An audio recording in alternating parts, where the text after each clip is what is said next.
6학년 학생 여러분 안녕하세요. 이번 수학 시간에는 여러 가지 그래프를 비교해보는 활동을 공부하겠습니다. 수학 교과서는 106쪽, 107쪽입니다. 이번 단원에서 띠그래프, 원그래프를 공부했고요. 여러분 전에 그림 그래프, 막대 그래프, 꺾은선 그래프 등 다양한 그래프를 공부했는데요. 그와 같은 그래프를 다 같이 비교해 보도록 할게요. 각 그래프는 어떤 특징을 가지고 있는지 등을 한번 살펴보겠습니다. 지역별 3월 평균 초미세먼지 농도와 초미세먼지 성분을 나타낸 그래프입니다. 여러 가지 그래프를 비교해 봅시다. 첫 번째, 지역별 3월 평균 초미세먼지 농도. 지금 이것은 그림 그래프죠. 초미세먼지 농도가 높으면 이 원을 크게 표시를 했고요. 보면 초미세먼지 농도가 낮으면 동그라미를 조금 더 작게 표시했습니다. 두 번째, 초미세먼지 성분인데요. 초미세먼지가 무엇으로 이루어져 있는지 가장 많은 성분은 황산염, 질산염이 가장 많이 있고요. 그 다음으로는 탄소류와 검댕, 그리고 광물, 기타와 같은 내용으로 초미세먼지가 이루어져 있습니다. 여기 보면 초미세먼지 농도 기준인데요. 대부분 보통이죠. 그런데 나쁨은 36보다 높으면 나쁨이거든요. 경기는 초미세먼지 농도가 나쁨입니다. 그렇죠. 자, 그러면 문제를 살펴봅시다. 각 그래프가 어떤 그래프인지 말해보세요. 첫 번째, 초미세먼지 농도 그래프는 그림 그래프이고요. 그리고 초미세먼지 성분 그래프는 원 그래프입니다. 두 번째, 각 그래프를 보고 알 수 있는 내용을 말해보세요. 하나씩만 살펴봅시다. 첫 번째 그래프에서 알 수 있는 것은 아까 살펴본 것처럼 경기만 초미세먼지 농도가 나쁨이다. 나머지는 다 보통이죠. 따라서 첫 번째 그래프를 보고 알 수 있는 것은 경기도만 초미세먼지 농도가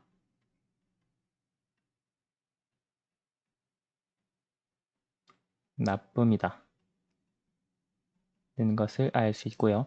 원 그래프에서 우리가 알 수 있는 것은 초미세먼지 성분 중에서 황산염, 질산염 등이 가장 많다라고 하는 걸 알 수 있죠.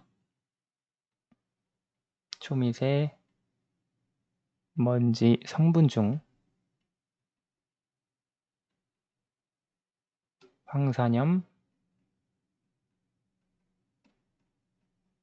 질산염 등이 가장 많다.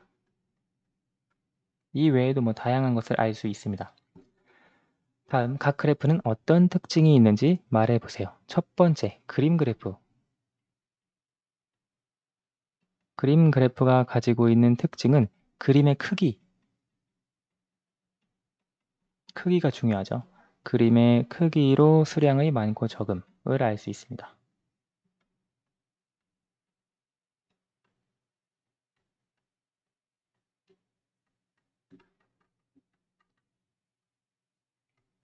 자료에 따라서 그림을 우리가 딸기 수확량 같은 경우에는 딸기를 그림으로 할 수도 있고 주제에 따라서 그림을 다양하게 만들 수 있죠.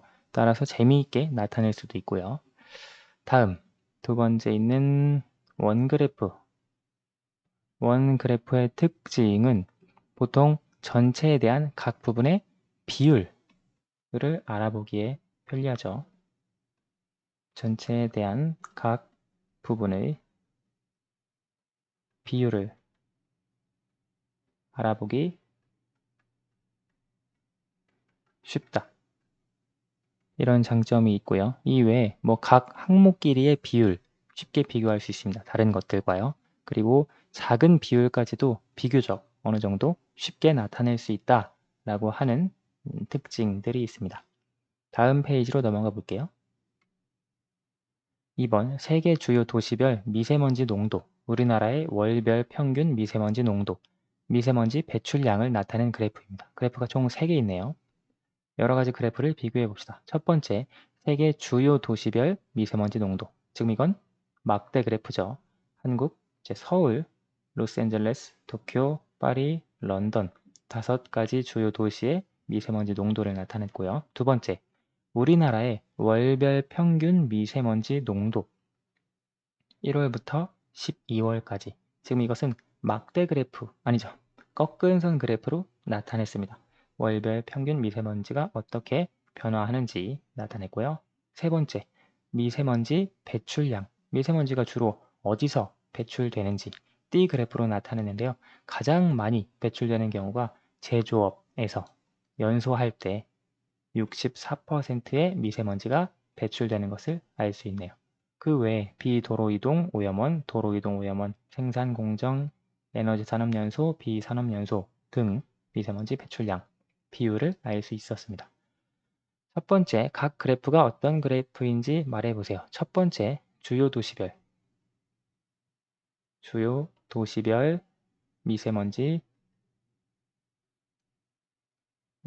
농도. 이것은 막대 그래프죠. 그리고 두 번째, 월별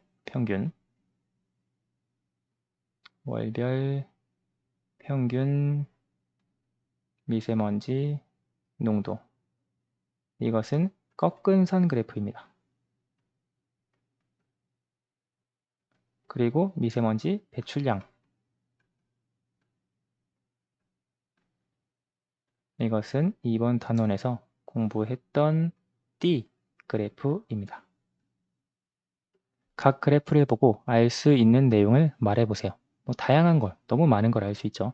첫 번째, 세계 주요 도시별 미세먼지 농도에서는 한국, 서울의 미세먼지 농도가 가장 높다라고 하는 것을 알 수 있고요. 5가지 도시 중에서는 일본, 도쿄의 미세먼지 농도가 가장 낮다라고 하는 것도 알 수 있겠네요. 그리고 우리나라의 월별 평균 미세먼지 농도를 보면 5월에 지금 미세먼지 농도가 가장 높다라고 하는 걸 알 수 있고요. 미세먼지 농도가 가장 낮은 때는 8월이다 라고 하는 것을 알 수 있습니다.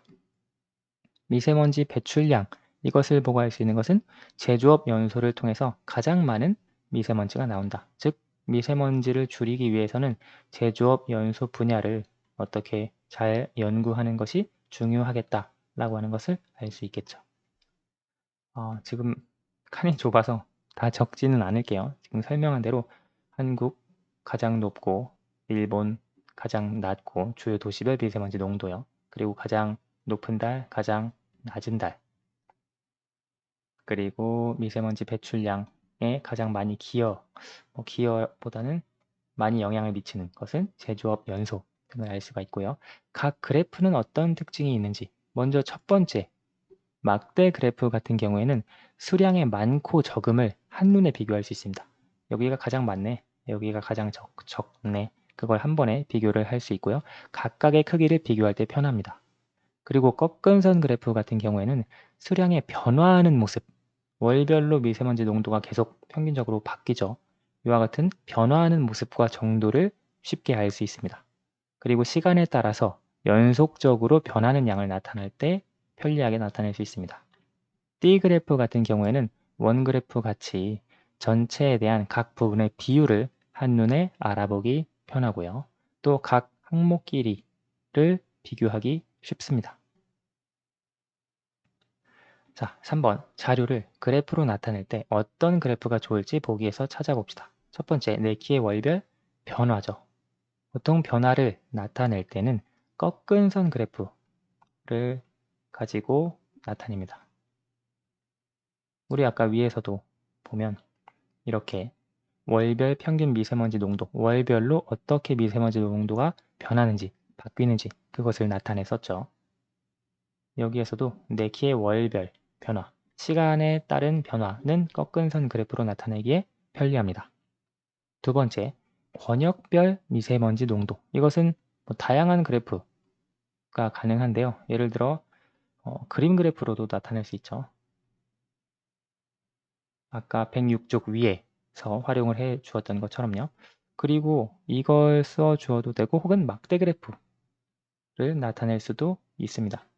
막대 그래프는 여기 이와 같이 나타냈던 것처럼요. 왜냐하면 지금 이 두 번째 자료의 목적은 뭐냐면 권역별 미세먼지 농도를 비교하는 거거든요.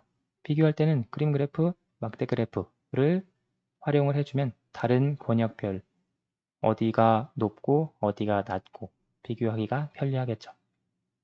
그리고 우리 반 친구들이 좋아하는 과목, 이것 같은 경우에는 막대 그래프로 나타낼 수 있고요. 그리고 이번 단원에서 배웠던 비율 그래프 중에 띠 그래프 또는 원 그래프로 나타낼 수 있겠습니다. 뭐 어떤 것으로도 괜찮을 거예요. 여기 쓴 것 중에 여러분이 표현을 했다면. 아마 좋아하는 과목은 체육이 가장 많을까요? 아니, 뭐 수학이 가장 많을 수도 있겠죠. 이런 식으로 이번 수학은 여기까지 하도록 하겠습니다. 여러 가지 그래프의 특징들을 다 같이 정리해 봤어요. 오늘 수학은 여기까지 하겠습니다. 감사합니다.